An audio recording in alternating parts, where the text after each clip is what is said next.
அவருக்கு திரைப்படத்துறையில அறிவு இருக்கு, நம்ம எல்லாருக்கும் தெரியும், நிரூபிச்சிட்டாரு. அரசியலில் என்ன அறிவு இருக்கிறது, எப்படி அவர் இதுக்கு வரலாம்?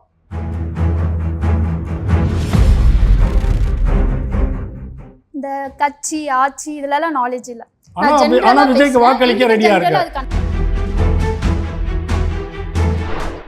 வாக்களிக்க வேணும்ன்றதை தாண்டி எதுக்கு வாக்களிக்க கூடாது?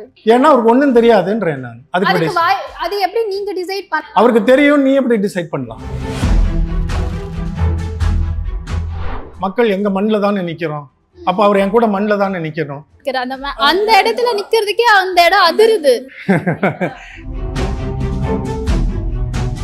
இந்த ஃபீல்டுக்கு வர்றதுக்கு இல்ல லைக் சீஃப் மினிஸ்டர் ஆகிறதுக்கோ லைக் ஏதாச்சும் குவாலிஃபிகேஷன் இருக்கணுமா சார்?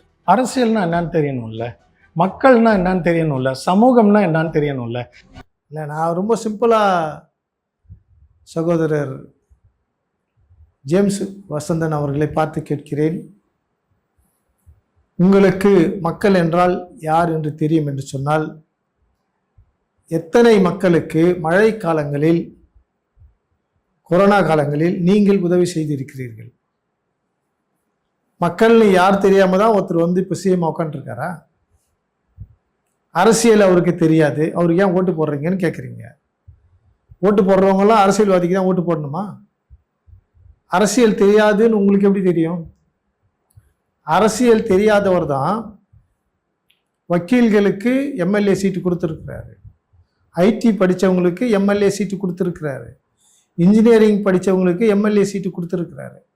பலதரப்பட்ட படித்தவர்கள் படிக்காதவர்கள் அவர் தெரிந்தெடுத்திருக்கின்ற எம்எல்ஏக்கள் எல்லோரும் தமிழ்நாட்டை வளர்ச்சியின் பாதையில் அழைத்து செல்லுகின்ற படித்தவர்களுக்கு அவர் முதலிடம் கொடுத்திருக்கிறார்.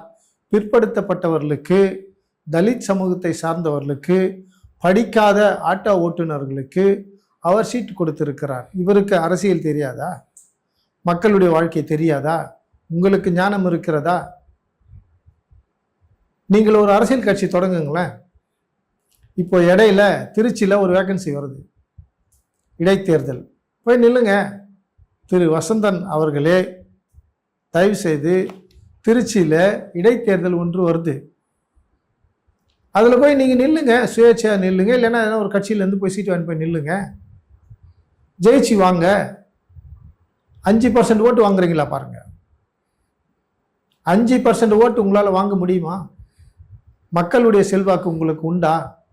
மக்களுடைய செல்வாக்கு இன்றைய முதல்வருக்கு நாளுக்கு நாள் அலையை போல, கடலின் மணலை போல பலுகி பெருகி கொண்டிருக்கிறது என்கின்ற எச்சரிக்கையின் வார்த்தையை உங்களுக்கு நான் எச்சரிக்கையாக கொடுக்கிறேன். உங்களை நீங்களே அசிங்கப்படுத்தி கொள்ளாதிருங்கள். விஜய்க்கு அரசியல் தெரியல அப்படின்னு சொன்னாக்கா நீங்கள் போங்க, சிஎம் போய் மீட் பண்ணுங்க, கிளாஸ் எடுங்க. நீங்கள் போங்க, ஏற்கனவே மினிஸ்டர்ஸாக பதவி எடுத்திருக்காங்க, எம்எல்ஏக்களாக பதவி ஏற்றிருக்கிறார்கள். அவர் எல்லோரையும் உட்கார்ந்து, நீங்கள் ஒரு ஆசிரியர் தானே, அரசியல் பாடம் கற்றுக் கொடுங்கள்.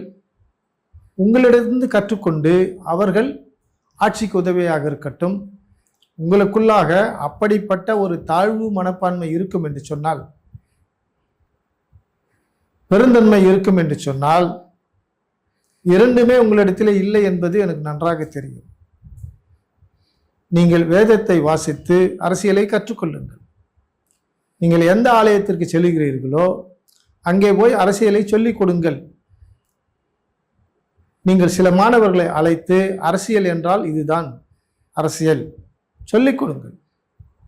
அல்லது தொலைக்காட்சியிலே தினமும் ஒரு வகுப்பு எடுங்க, ஆன்லைனில் ஒரு வகுப்பு எடுங்க. மக்கள் என்றால் யார், அரசியல் என்றால் என்ன சொல்லிக் கொடுங்கள். உங்களுடைய அறிவு அநேகருக்கு அருவியாக ஓடட்டும், அநேகர் உங்களை பின்பற்றுவார்கள். நீங்களும் ஒரு கட்சியை ஆரம்பிக்கலாம், நீங்களும் வருங்காலத்திலே முதலமைச்சராக வரலாம். ஏனென்று சொன்னால் நீங்கள் அரசியல் ஞானம் பெற்றவர், அரசியலிலே திறமைசாலி. நீங்கள் அரசியலிலே நீங்கள் டாக்டரேட் முடித்திருக்கிறீர்கள்.